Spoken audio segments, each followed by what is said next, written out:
স্বামীজির চরণে সশ্রদ্ধ প্রণাম এবং অফলাইন ও অনলাইন সমস্ত সদস্যদের আমার আন্তরিক শুভেচ্ছা, অভিনন্দন ও প্রণাম জানিয়ে আজ আমি ঠাকুরের কল্পতরু বিষয়ে একটি লেখা পাঠ করব।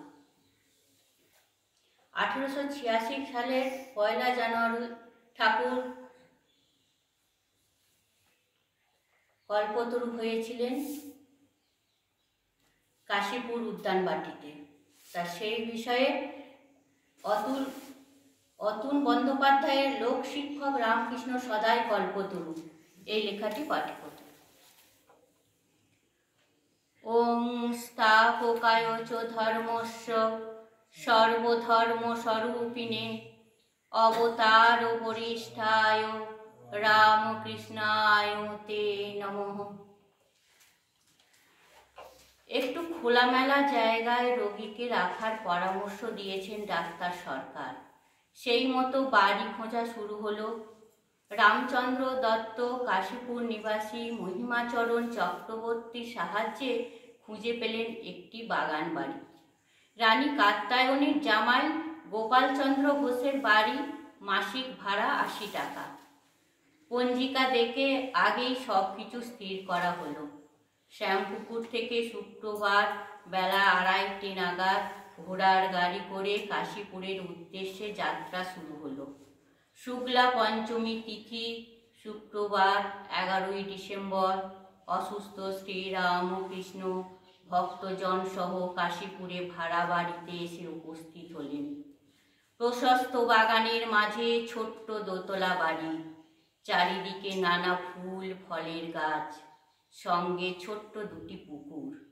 শ্যামপুকুরের ঘিঞ্জি পরিবেশ ছেড়ে কাশীপুরের ভাড়া বাড়িতে এসে শ্রী রামকৃষ্ণ খুশি হলেন।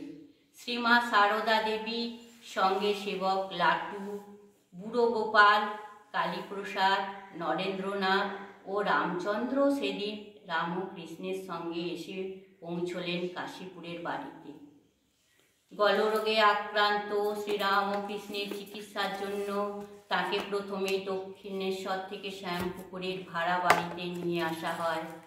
70 দিন চিকিৎসা করেও তার আশানুরূপ উপকার না হওয়ায় ডাক্তার মহেন্দ্র সরকার রোগীকে শহরের ঘিঞ্জি পরিবেশ ছেড়ে খোলামেলা জায়গায় রাখার পরামর্শ দেন। সেই মতো কাশীপুরের খোলামেলা পরিবেশে এসে ডাক্তার মহেন্দ্র সরকার ও রাজেন্দ্র মিত্রের চিকিৎসায় প্রথম 1 সপ্তাহের ভিতর অনেকটা ভালো বোধ করে ঠাকুর।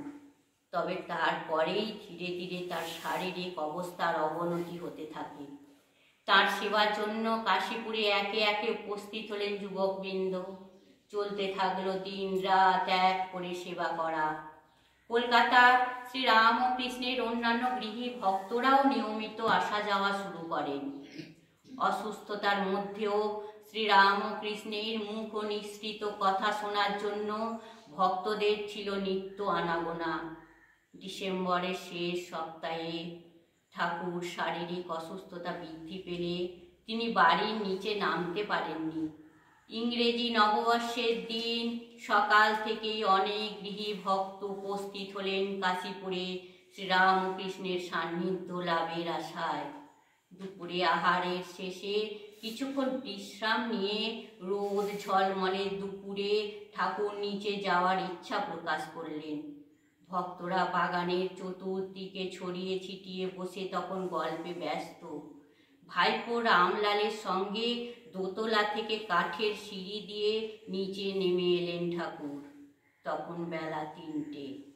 সেই দিনকার রূপের কথা স্মরণ হলে আমরা এখনো আশ্চর্য হয়ে থাকি।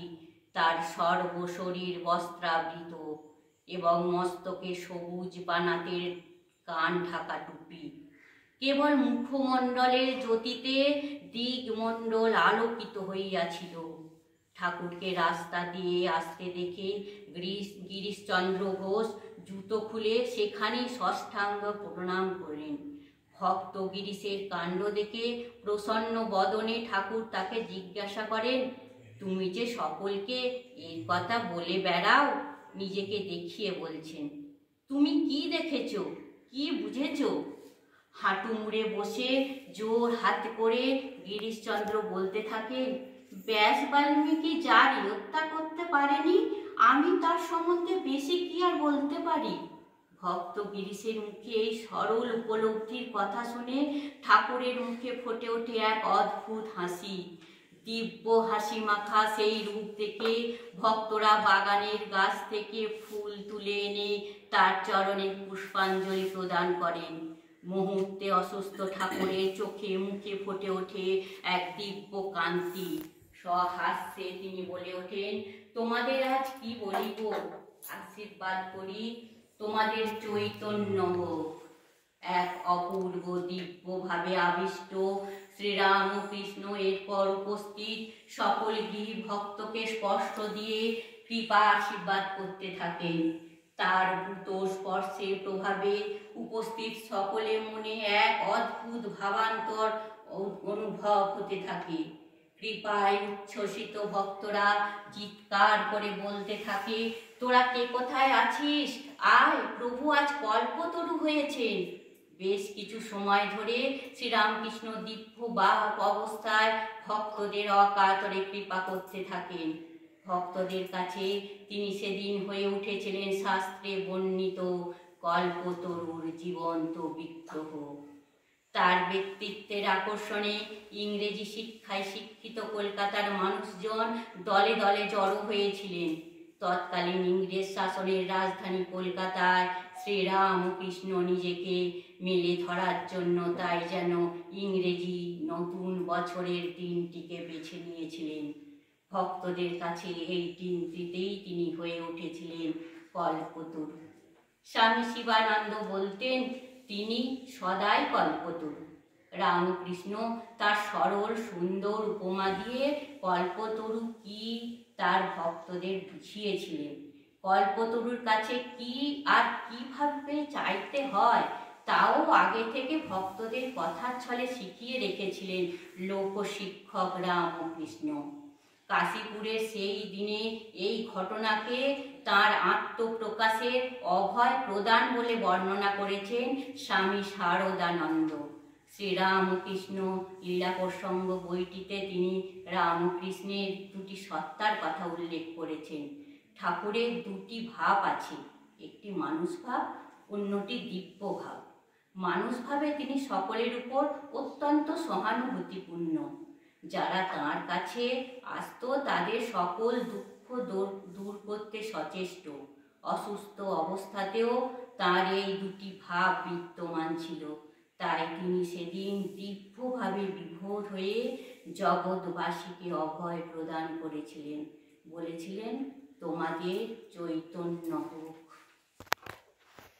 ওম নিরঞ্জনং নিত্যমনন্তরূপং ভক্তানুকম্পাবৃত বিগ্রহং বৈ ঈশাবতারং পরমেশ্বরমিড্ডং তং রামকৃষ্ণং সরসানহং।